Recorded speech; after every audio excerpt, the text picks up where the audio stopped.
Let's go to West Virginia at Cincinnati. We got a rivalry game on our hands. All right. I've really enjoyed talking about West Virginia and Cincinnati this year, and some of these games that each of them has played in this year have been really exciting.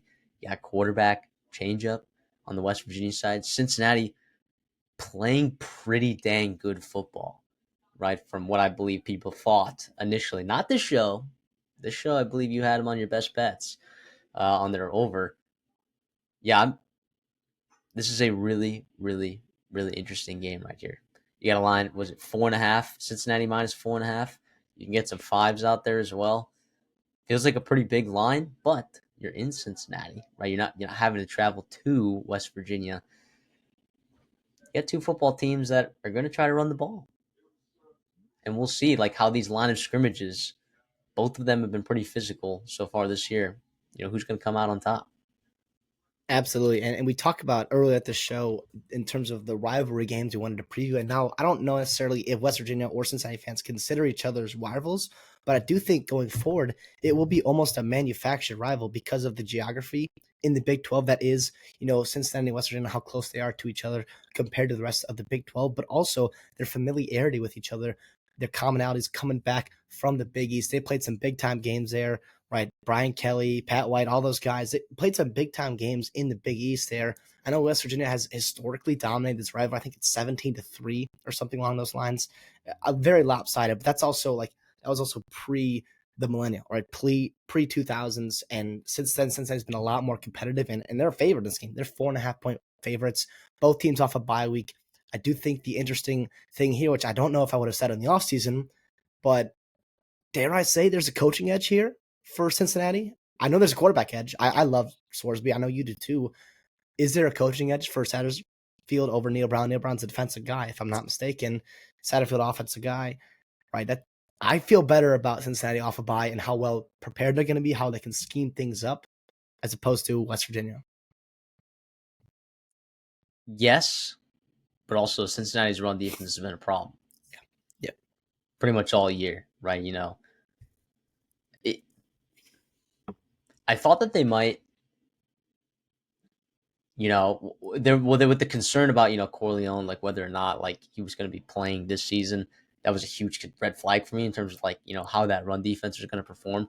I think even games with him, it's been pretty subpar.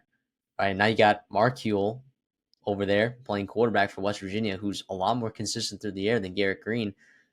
They look a lot better right now, and running the football, they were always going to be able to do that. Mark Huell even has good legs of his own. It's not just Garrett Green that's over there, the mobile quarterbacks for West Virginia.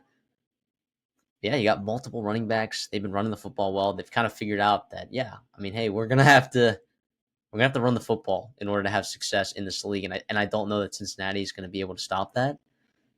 But at the same time, if Brendan Sorsby can take advantage of that leaky secondary for West Virginia, who has looked a lot different, without the likes of Beanie Bishop and some of that turnover luck that they had just a season ago, Brendan Sorsby is a guy that can take advantage of that. And Cincinnati's also been pretty good at home as well. I'm going to take West Virginia in this spot. I'll take him plus 4.5. I'll take him to win straight up. I don't love it. Definitely not a best bet of mine at all.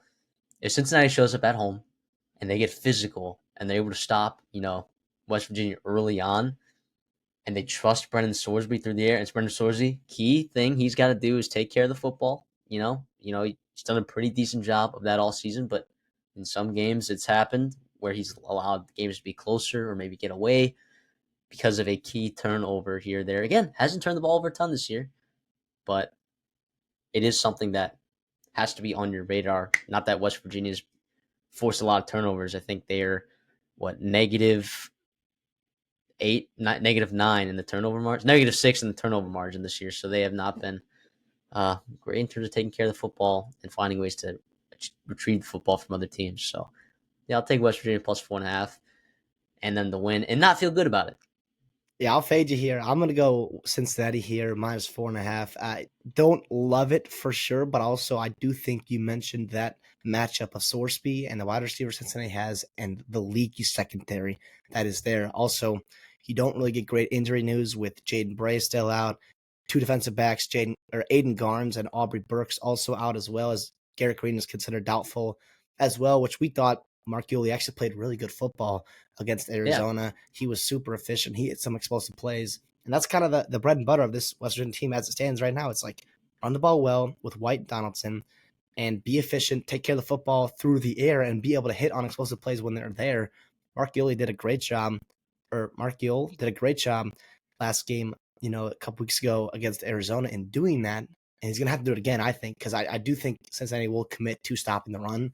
You have all week to get healthy. You have all week to rest up, prepare for a very physical football game at your home turf for a chance to go bowling here. Cincinnati's schedule, not that it's super hard, but there's no guaranteed wins left over. So if you're trying to go bowling, you have to get one. And to me, this feels like their best chance to get one. And as a guy that holds the over 5.5 ticket, I really want that to happen selfishly, obviously. But no, it's going to be a great game here, too. I also want to mention both teams play pretty clean football in terms of penalty wise. I think that's not something I'm super concerned about. And then third down conversions, Cincinnati has been really, really efficient, 44.6. That's top four in the Big 12, while West Virginia, a little bit middle of the pack, below middle of the pack at 41.7%. That could be something there if you are a new quarterback, if you are a team that has to string together drives running the football and maybe not getting those explosive plays, you have to be able to convert on third down or win on first and second down to put yourself in good spots on third down. Also, one more guy I want to talk about here, injury report for Cincinnati. I do hope they do get their wide receiver Tyron Smith back. I know he hasn't made a huge impact, but I know he's battling a hamstring injury. I'm not quite sure if he's going to play or whatnot, but he had the bye week to get healthy. It sounded like he was getting closer and closer to play, a couple weeks ago against Colorado. So I think he could be a guy that, you know, could be a difference maker, could be a deep threat, could be someone that you can get explosive plays. Or he was very productive in the CUSA a year ago. We highlighted him as a transfer that was pretty important for Cincinnati. Hope that he get him back healthy and maybe get him going in this game to be able to hit those downfield plays against the secondary. yeah. Last 2 points I want to make: Cincinnati. Well, one to benefit you, one to benefit me. Right? Cincinnati's been incredible on third down. All right, and West Virginia obviously has had a tough time getting their defense off the field. If you're looking at for an edge for Cincinnati, controlling the football, right, and making sure that West Virginia offense isn't clicking and they're having to sit on the sideline a long time, just to go out there, right, and then if they don't convert on third down, they're not clicking. Then all of a sudden, like it's really easy to get out of rhythm, when you are just sitting on the sidelines for most of the game. And then on the side for West Virginia, the stat that I like from West Virginia is they're one of the least penalized teams in college football.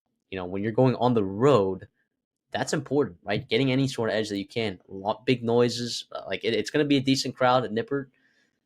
You can definitely bet on that. It's not an easy place to play, as we've seen the last couple of years. They've had a lot of success there.